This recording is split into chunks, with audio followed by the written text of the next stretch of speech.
Hello, and welcome back to Design by Wingnut Social. I am your guest host, Rebecca Hay from Resilient by Design podcast and Rebecca Hay Designs in Toronto, Canada.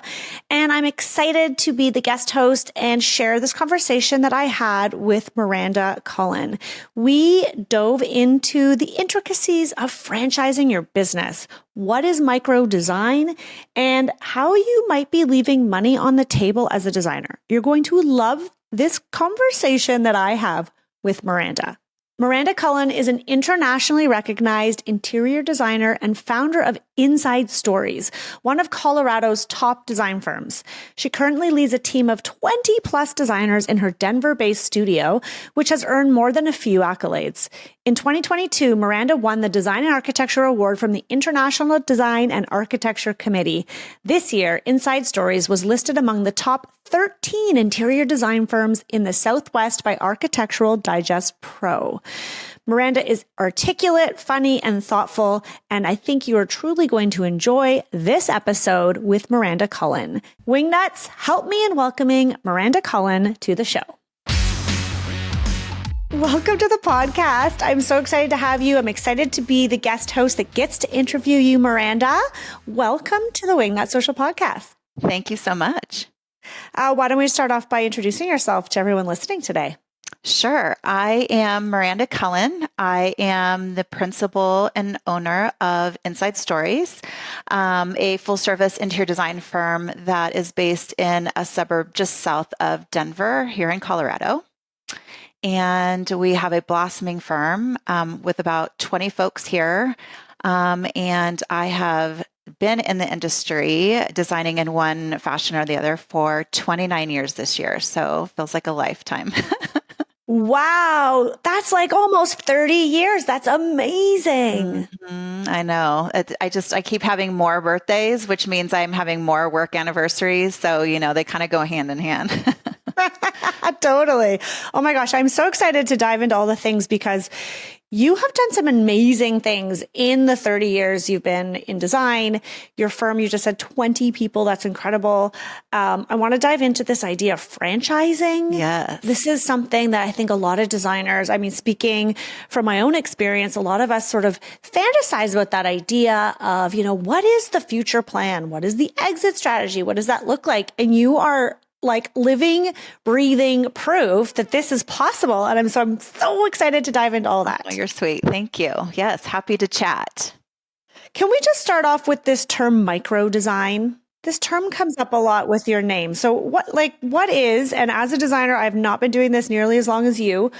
I'm not as familiar with this term. So what exactly is it? So it's sort of a new term that really became sort of crowd facing right around the pandemic hit. So essentially micro design is all of those smaller projects, right? So they are one room designs. They are what we call a working session, which is a 3-hour block of time where we'll go and work with a client. They're just sort of smaller, sort of quick hit type of projects. And there are not too many design firms, in-person design firms that actually service this type of request. And it was funny because we've been doing what's now dubbed micro design for years. And during the pandemic, Architectural Digest reached out and I did sort of a guest spot with them on this term micro design. And I'm like, that's a brilliant term to really label what we've been doing, which, we've just been saying they are, smaller, quicker type of projects. So we have kind of gone onto the bandwagon of Architectural Digest and using this term, and it really is perfect. And essentially, we can service them in many different facets. We can do them virtually if folks are not in the Denver metro area or around, or we do them in person. But it's anywhere from a 3-hour block of time to like a 1 or 2 room design, and yeah, we've hit the ground running with this micro design piece of it. Everybody wants it, which is kind of nice. I think this is a really interesting conversation that we're having because on my podcast, we talk a lot about, differentiating your service offering and what is it that you do. And I always teach students, or designers focusing on one core service offering because that's what I do. I'm like full service only. I don't want your micro designs. I don't want to do a powder room. I don't want to do a mood board. I don't want to just consult. However, I'm wondering, am I leaving money on the table? Talk to me about this because it does seem that most design firms try to keep going full service, right? We're like, let me keep scaling up. Let me keep scaling up. But maybe there's a massive opportunity that you're tapping into that we need to know about. Yes, absolutely. So there is absolutely the firms that are focusing on the larger projects, the more custom homes, a full house of furniture, that sort of thing. I think as designers, those projects are sexy. They're fun. They typically have bigger budgets. You're allowed to get a little bit more creative. And so that's always nice. And we do that too. So to your point of focusing on something, we actually have 3 residential sort of service focuses here at Inside Stories, as well as a commercial focus that we call Residential. But our 3 sort of residential pieces Sorry, of wait it. a second. Yeah, Residential. Did you just say how do you spell that? Well, I'm not sure you're going to find it in the dictionary, but so you will now. You heard it here first. That's right. We're branding dictionary terms here today, but. So within our residential offerings, we have this sort of micro design service, and then we have sort of our luxury, we call it our residential X projects. And then everything in between falls into our residential category. So those are not quite the micro designs, and they're not quite the big custom homes that require, so much concentrated time, 2 and 3 years. There is so much to be said for some of these sort of smaller, quicker hit type of projects. And additionally, the designers really love to focus on those because it allows them to sort of build their sort of portfolio and their breadth of work. And, we all have to sort of start somewhere, right? And with some of the folks coming straight out of school, and we're finding a lot of second career folks that are raising their hand coming out of some of these accelerated programs that they're like, I've been in marketing for 15 years and my calling is now interior design. And I went through an express program and now I want a chance. And, these folks, it's kind of the perfect scenario of bringing them in and training them in the process and how to do a project start to finish, especially when we're doing, some of this micro design work. But ultimately, back to your question is designers, when they're focused on those sort of high end, big projects, they'll have folks that love their aesthetic, follow them on Instagram, seen their work in magazines or what have you, and they'll call and be like, I have a room, my living room, I've saved my hard-earned money, I want your brand, I want your aesthetic, whatever it is, I want to work with your company. And they're like, no, thank you, your project's not big enough. And it just to me, that hits me at my core. Because I think also a lot of us designers probably couldn't hire us and afford to hire us to, put a home together. So, my thought is, everybody designs or deserves a well-designed space, whether it's, they have a couple thousand or, a couple million to spend and everything in between. And it shouldn't be that the project is too small. There's got to be a way to service that and, and still make money, because let's be real here. We're all business owners and entrepreneurs, and we're not just in this just for the fun of it. I support my family with the business that we've built here. So it's super important to make sure that, it's a two-way street and that we're giving a service to a client that they really appreciate. And we're able to have a designer work on that project and they make a credible wage, and we're able to be a profitable business based on it. So it's kind of that win-win. But we did, we weren't always the firm that focused solely on, servicing everybody. We were along the ride for the high-end big projects. And just realized after having a year of referring work out because the projects weren't quite big enough. And one of our referral designers was like, what in the hell? Stop sending me business. And we're like, wait, how much work have we sent you? And when I realized, I was like, no, we can't. A warm lead is a lead you want to be able to service. So how can we figure out how to service that? And so about 8 years ago is when we branched in and widened our service base, and it's been kind of like no looking back since. So so many questions are popping up. I love this. First of all, I love that you recognized this client wants to hire us. Why are we saying no? Like, I love that, because so much of what we do as service providers is we're always like, have the customer in mind, meet them where they're at. And then in the same breath, we're like, oh no, I'm sorry, my project minimum is blank. Right. And so we're actually not servicing and we're not helping. And it's a balance. I'm curious, first of all, what percentage would you say roughly of your business are these micro design projects?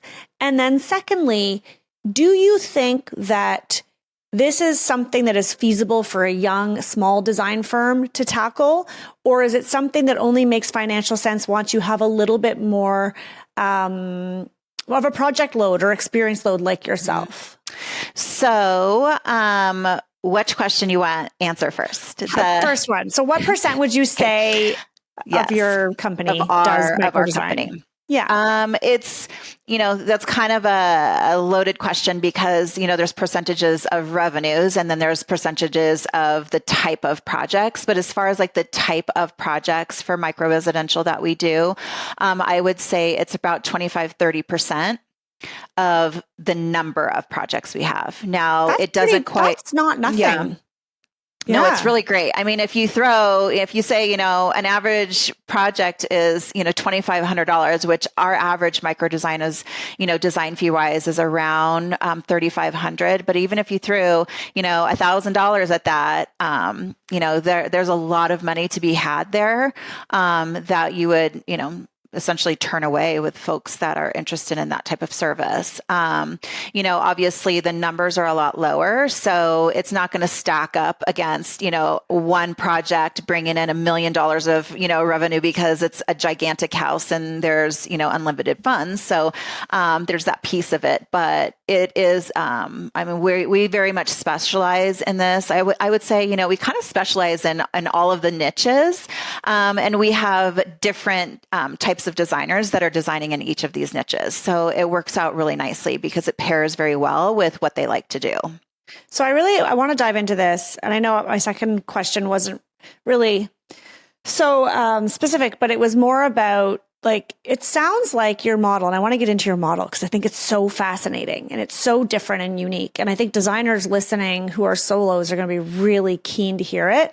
But I'm just curious, within your experience, when you started adding on these micro designs, so say they're 25 to 30% of your projects, it is money, but it's not enough money to sustain a firm of 20 people, correct? Correct.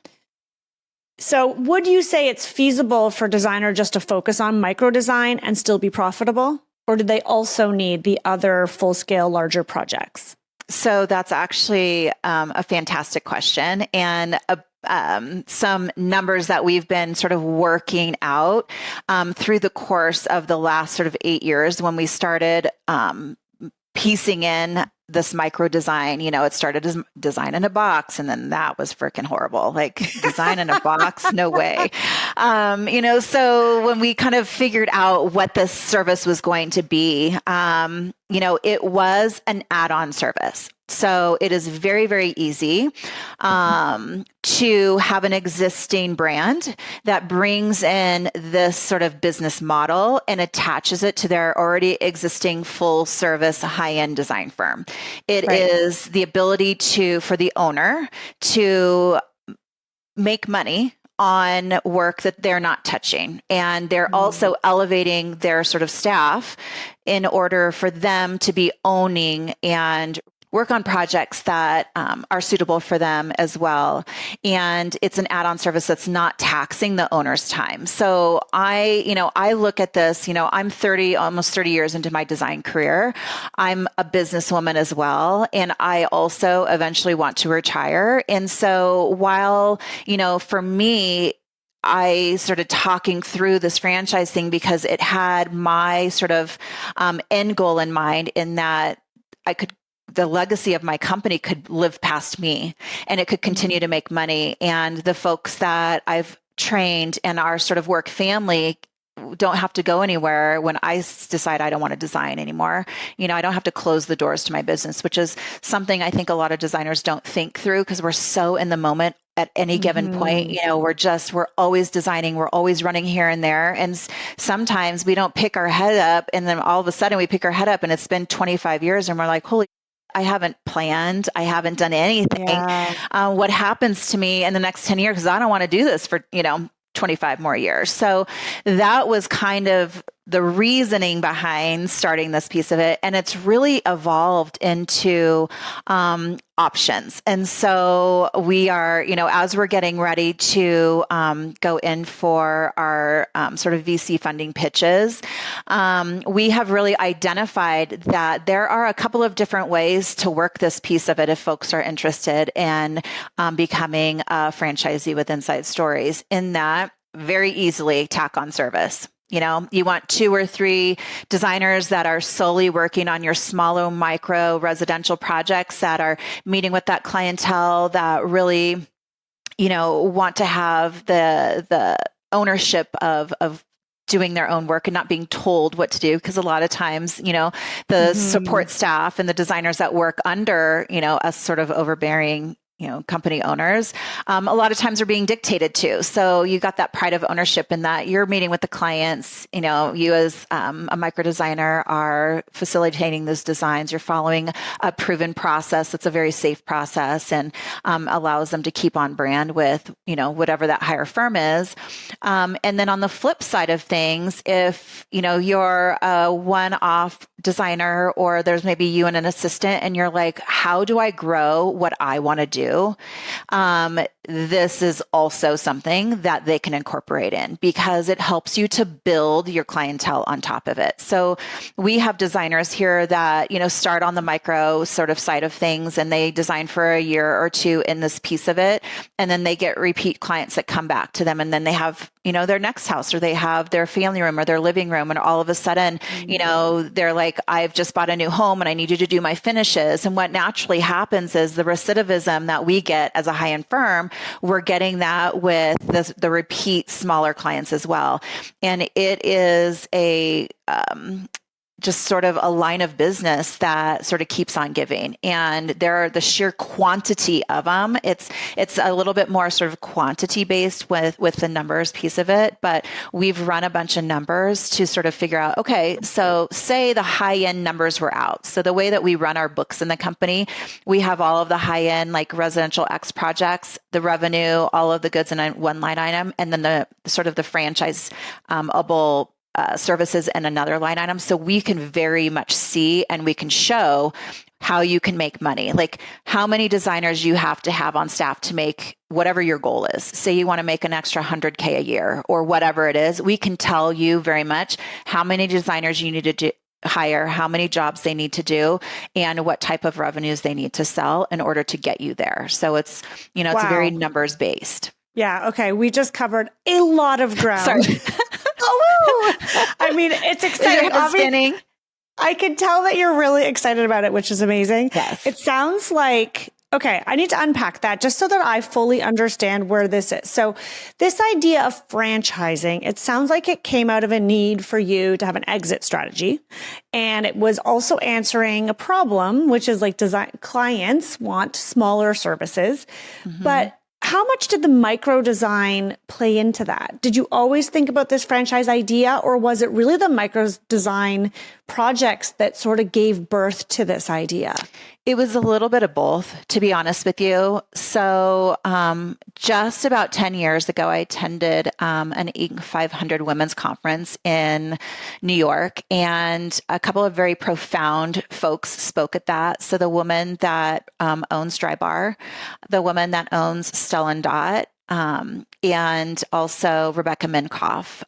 There was a couple others, but those three really resonated with me. And, the way that, I'm not sure if you're familiar with Stella & Dot jewelry, but the way that yes, ma'am. I still have bags from like 8 years ago, and they are still going strong. So good. So good. Yeah. And so their business model very much spoke to me, the quality level, the business model of, the sort of like building upon service. And, I just was like, there has got to be a way that we can do this with interior design. How do we do that? And, and there is a need. There is a need for designers that want to do this type of service. There is a clientele that needs this. And then there are company owners that are turning work away that you should never be turning work away, unless it's a client that you're just like, no, thank you, because it's maybe not a right personality fit. But for the most part, if the phone rings and somebody's like, I want to hire you, you as a company owner, not as a designer, but as a company owner,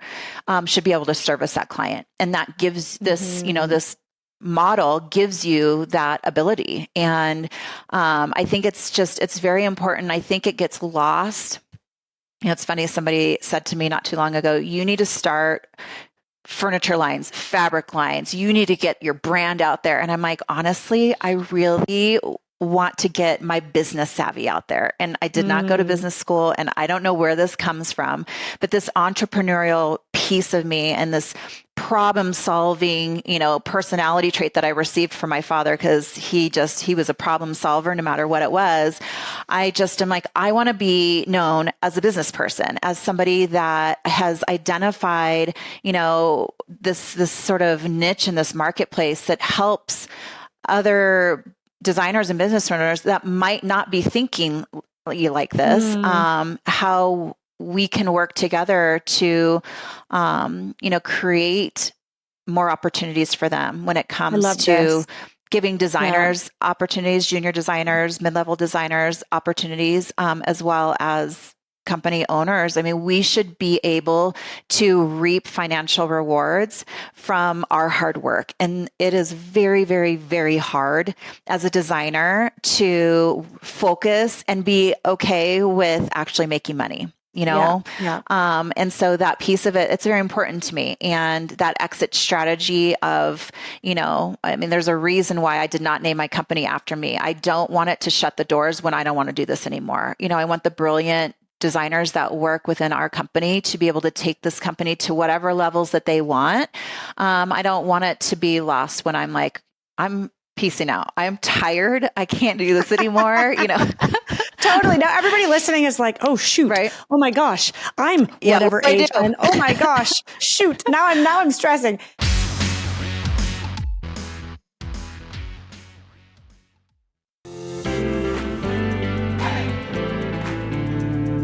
I was going through a rebrand in my company and having a new website built. And I brought in Wingnut at around the same time and had them do a strategy. In that strategy, I found it to be really comprehensive and actionable. I, like probably many designers, find Instagram to be such a bear. I understand that it is so important. It is a visual medium. What we do is so visual, but it's an entire full-time job. And with running a business and actually doing design, it was just really not feasible for me to keep up that pace with Instagram if I ever wanted to sleep. So working with Wingnut, they have taken all of that off of my plate, which honestly is the most invaluable piece of working with Wingnut.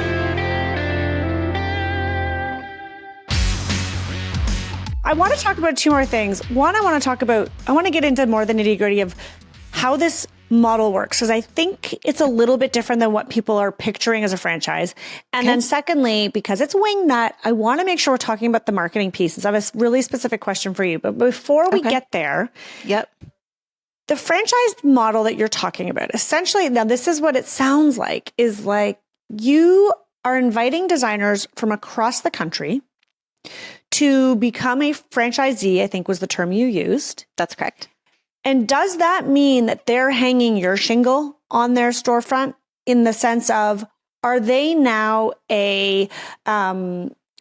like hanging up, like I'm Rebecca Hay Designs, right? So that's my Toronto interior design firm. Do I say, I'm no longer Rebecca Hay Designs anymore.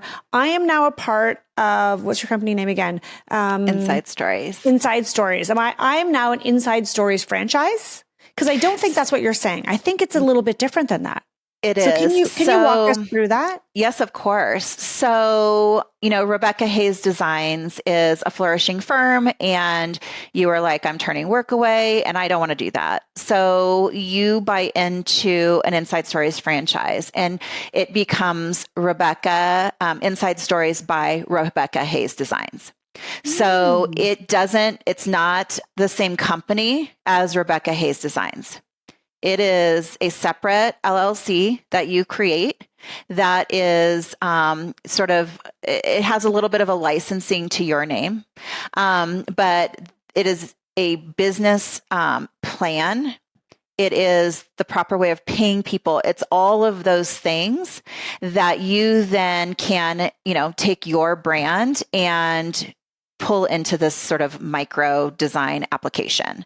So does that mean that every project runs through that? So if I get a project that is not a micro design project, let's say someone's building a house in my city, do I run it through that business? Am I now that one LLC, or am I running essentially two different companies under the same umbrella?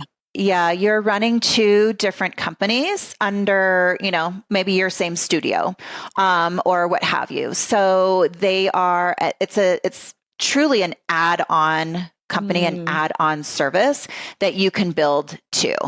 And the reason that is it's better to kind of keep like separation of church and state. Like you want to make sure that each company is making money and supporting itself, and that they're, that those profit pieces are there. But, your secondary business can also rent space from your existing business or your building or whatever you have. So there's a way to make these, the businesses work, sort of symbiotic to whatever structure that you have set up. And, say Rebecca Hayes Designs wasn't a flourishing firm. Maybe, you just hung your shingle and you're a year or two into it and you're like, oh my God, building my business and marketing and blah, it's hard. And I don't know what to do. And where do I get my next, what have you?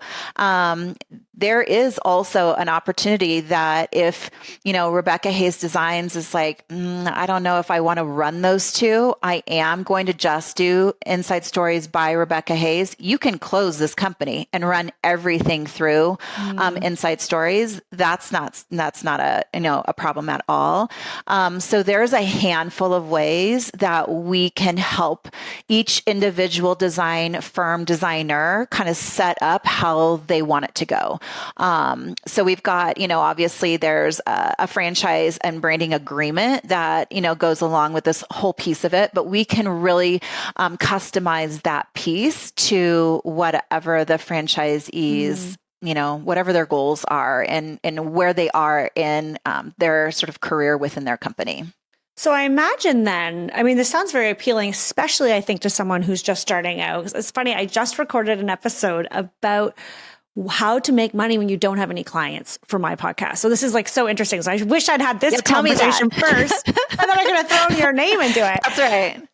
But so the idea would be then that those franchisees are not responsible necessarily to bring in all their leads, because I would imagine corporately, if you will, from your company, there might be leads sent to that designer in New York City, sent to that designer in North Dakota, or where have you. So that does sort of help ease, as designers, like, we all wear so many freaking hats, right?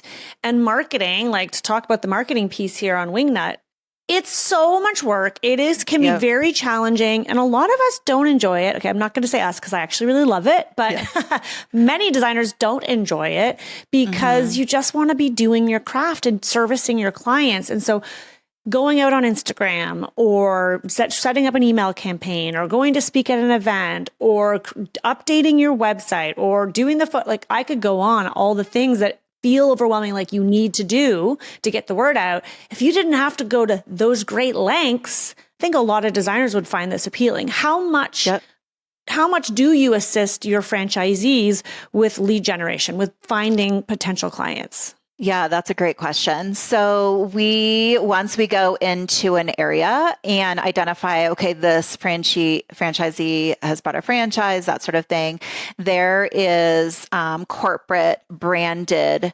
marketing that starts to occur in the areas in which these designers are in. So, obviously, if you're newer, you're not going to have that recidivism or repeat business that a larger firm is going to have, where you can just say, hey, we don't need as much, but we're going to start driving micro design as sort of the tag to your brand in that specific area. But yes, absolutely. We'll have a sort of marketing expertise that is going to be targeting each of the areas. And, we kind of have the 60-mile radius that we've identified for sort of our target cities and, obviously beyond that we'll be marketing to help drive those leads. Super cool. What could be some tips that you might have for someone who's looking to do this with you and they're thinking, what would that marketing look like? Do you have any tips? Like, what have been your biggest tips for growing your firm over the years? And as you build this franchise out, what are some ways that you have found have been really effective to bring clients in? So I think, entry level perspective, thinking way back when, I didn't really start advertising with Google and doing any paid advertising until we started this micro design. So our business was word of mouth only and reputation. And I think that foundation is what is helping folks see that, there's really sort of, there's legs here, like that, being a staple in our community here and known as, a really stand-up firm, and, we do good work and we're transparent and we're honest and all of those things, that word of mouth business is, it's invaluable, to creating that sort of brand. But it's hard when you're pounding the pavement, when you're brand new. And, I had just moved to Colorado, so I'm a California native. So coming here and starting this company, and I'm a tenacious person that will not give up. And so I dub myself as that, that little kid toy that you kind of blow it up and it's weighted at the bottom. And then like weeble wobble and you're like back up and down, back up and down. You get back up again. That's right. Punch, You've got back to be, up again. You've got to be resilient and ready to just talk to everybody about what you're doing. And, there's nothing better than Instagram these days and, Google and all of the things that they're doing and all of that. That's a lot, driving a lot of our business, in addition to the sort of word of mouth and referral business as well. But I would say my tip would be to make sure that you have multiple areas in which you're sort of tackling your marketing efforts, because, all of the top marketers will say people need to see your name 7 times before it even registers, and they have to hear it 15 times before they're going to pick up the phone. So, making sure that, you don't feel like, oh, I'm being annoying. No, marketing, you have to be in.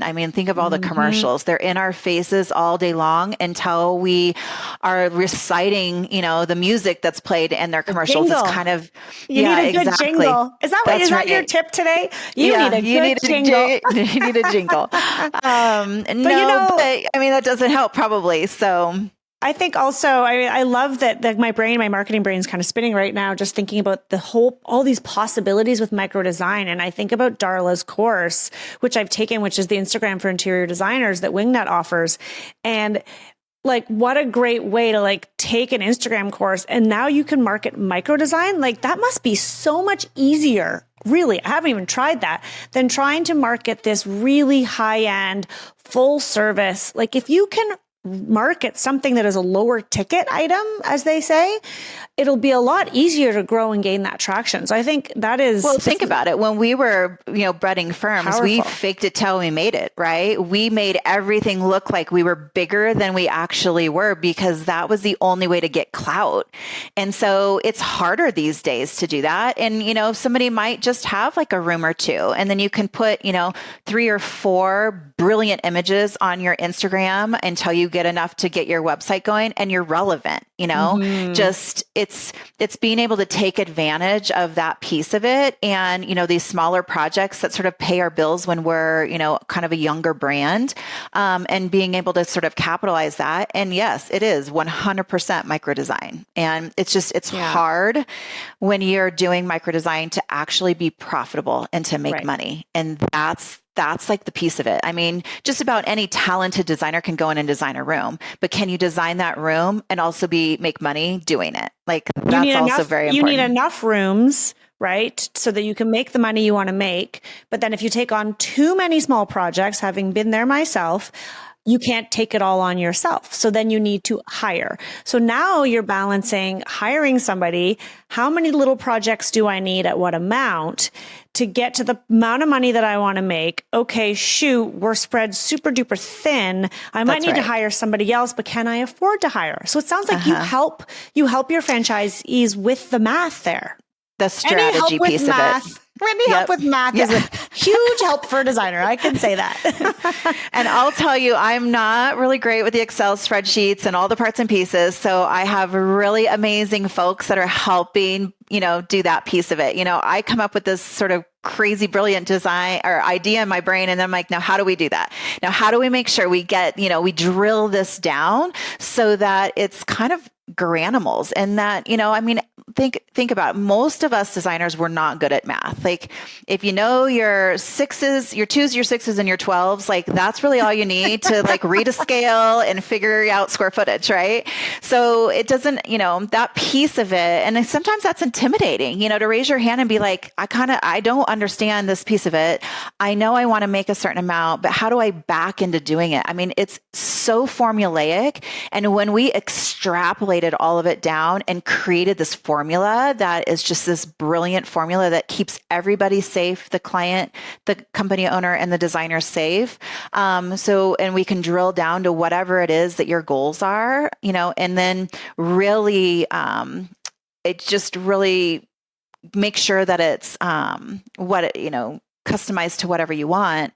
I love it. And I loved going to your website. And guys, if you're listening, you're going to want to go check out insidestories.com, because when you go to the website, I was just kind of exploring, and then it said somewhere I actually have it open here. Somewhere it's clicked. Oh, this darn thing.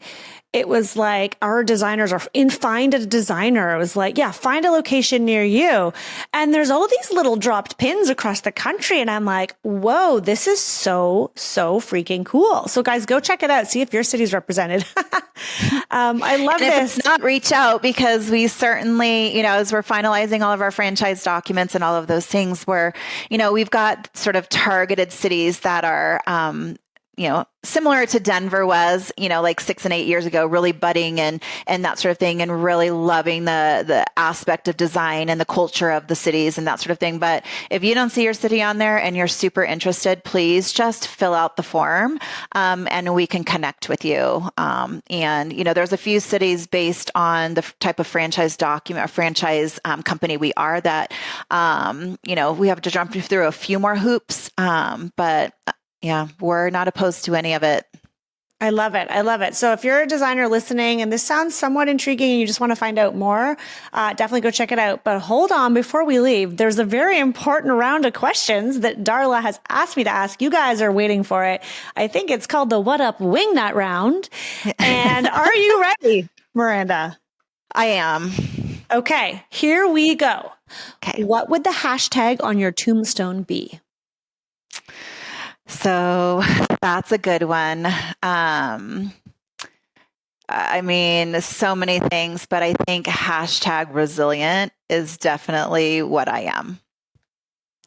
Love that. We definitely need to get you on my podcast then, because that's the name of it.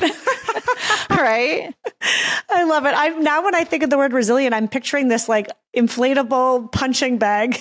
I'm telling you. Yeah. Yeah. Yes. The weebles wobble, but they don't fall down. Do you not remember that? Totally. I love it. I love it. Number 2, you're stuck on a desert island and you only get one food forever. What is it? It's definitely pizza. Love me some pizza. And then last question is, please recommend a book that has impacted you either personally or professionally. I know. So this question is hard for me because I'm not a very self-help like business. I can't read that kind of stuff. I love the murder, the smut, the like all of that sort of thing. We're here for all of it. So right. So I'm going to tell you anything James Patterson is like the love of all things reading for me.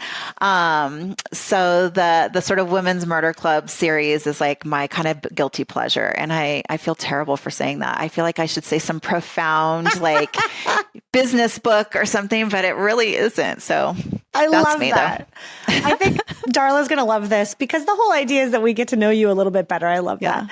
Thank you so much for being the guest today, for allowing me to be your guest host. And can you let everybody know who's listening where they can find and follow you? Sure. So our company is insidestories.com, as you said at the website. We are insidestories_design on Instagram. And then I'm connected through all of that. My personal is Miranda S. Cullen on Instagram, and you can get in contact with me through the website as well. Awesome. Thank you so much, Miranda. It was so nice chatting with you. It was a pleasure. Thank you. All right, there you have it. What a great interview with Miranda Cullen. I find this concept of microdesign fascinating because I know a lot of us as designers shy away sometimes from taking on small jobs, or we get frustrated that we only have the small jobs. But Miranda is proof that you can do small jobs and be profitable. I love her business model for becoming a franchisee, how she's franchising her business. It'll be fun to watch as her business grows. So Miranda, please keep us posted on how things are going. And Wingnuts, please, thank you so much for allowing me to be your guest host today. I'm grateful to Darla for inviting me to be here. If you liked this episode and want to hear more interviews with yours truly, you guys can head on over to Resilient by Design. I share candid business conversations with other like-minded designers and professionals, and I think you'll enjoy it. But ultimately, this is the place to be. So thank you for joining us today. And remember, get out there, get uncomfortable, and be great.